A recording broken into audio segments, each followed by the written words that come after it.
Welcome back to another episode of the podcast. Today it is just me, and I am covering what has become a really popular topic on Facebook and Instagram lately, and that is buying a home is the stupidest decision you can make. So, where do I start with this one? Here's where I start.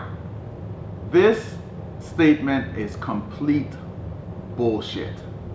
Buying a home is and will always be one of the best investments a person can make.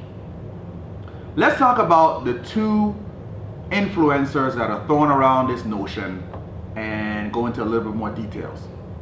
So the first guy that's throwing this around is Grant Cardone. If you don't know him, just to give you a quick summary on him, he has a rags to riches story where he was on drugs and depressed, started practicing real estate, became really successful at it, and now he has a real estate fund where people give him money, in essence, and he buys properties and you have shares in his fund and you get a whatever prearranged interest rate.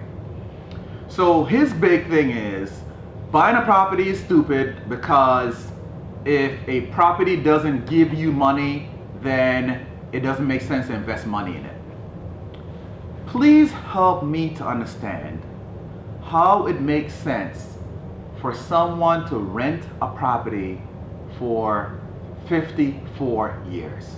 Now 54 years is on a conservative end. And what I did to end up with this 54 years is I averaged the living age of 85. I minus 5 years to be super conservative. And then I took away some of the time that you wouldn't be renting. So you're not renting from birth, right? You're renting from about 28 or 29. So you end up with about 54 years. If you're paying on average $1,500, and of course that number would never remain the same, but I want to be conservative. If you're paying $1,500 a year for 54 years, that's $1 million that you would spend in renting. So it just doesn't make any sense for someone to do that versus investing in their own property, paying that same $1,500 to their mortgage, and they're hedging against inflation. They're getting the equity growing every year. If they decide to move to another place, then that's cash flow coming in. But it makes absolutely no sense for someone to rent for 54 years, which is what Grant Cardone is suggesting. Now I want folks to pay attention to one really big thing.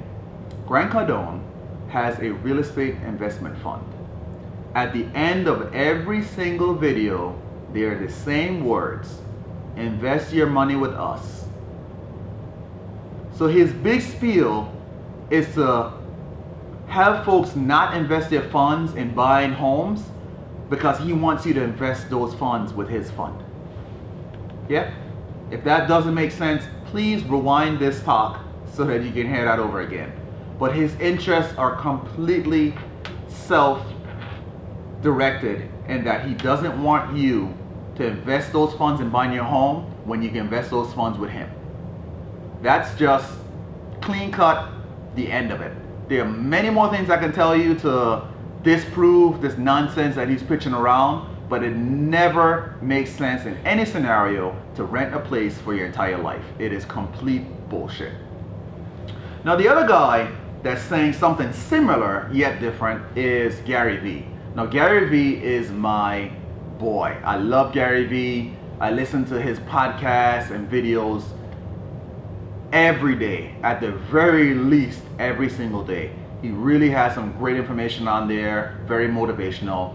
Now his big spiel is, do not buy a property. It is a waste of time if you have an entrepreneurial spirit and you think you're going to get into business very soon.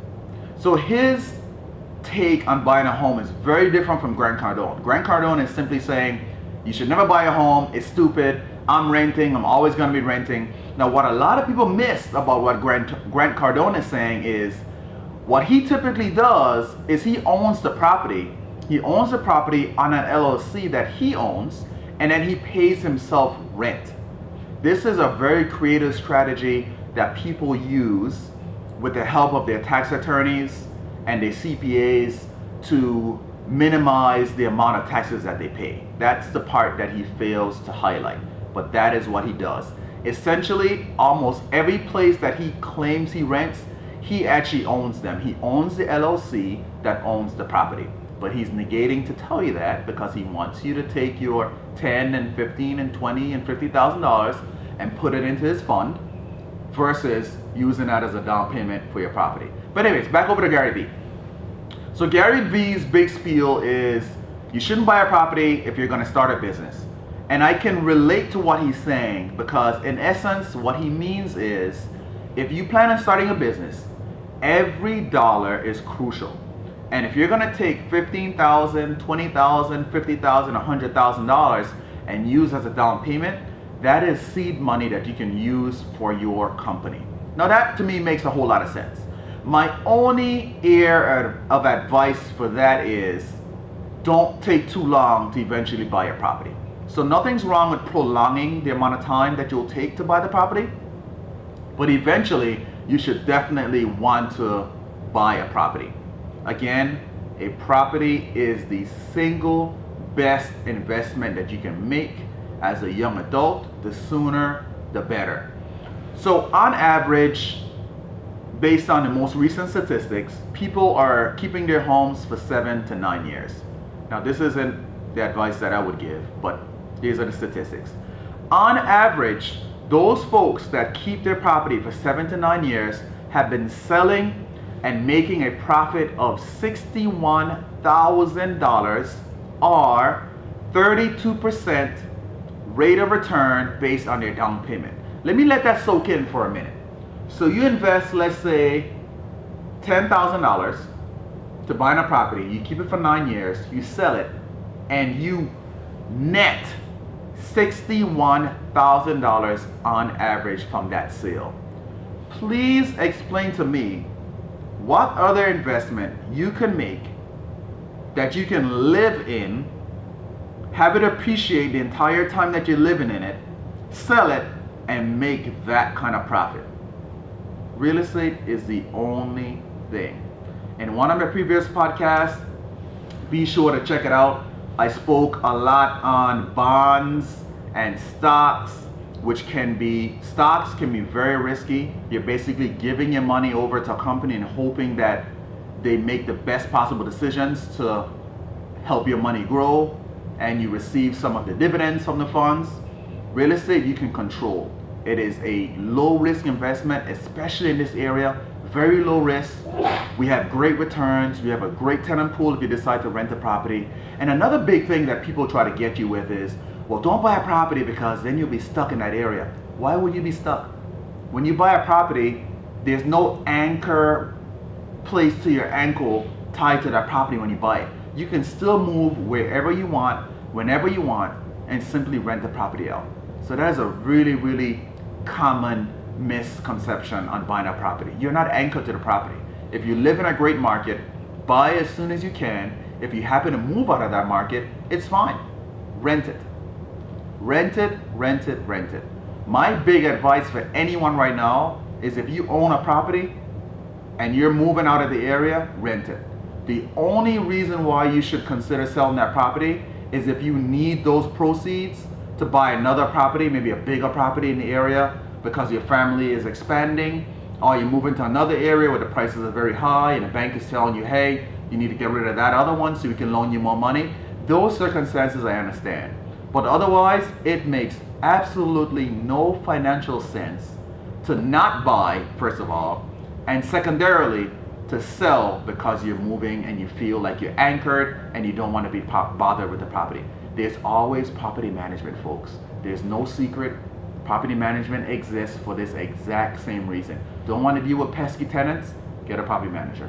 You don't want to deal with late payments and pursuing people? Get a property manager. You live out of state, in a different time zone maybe, and you don't want to deal with repair calls at 2 o'clock in the morning?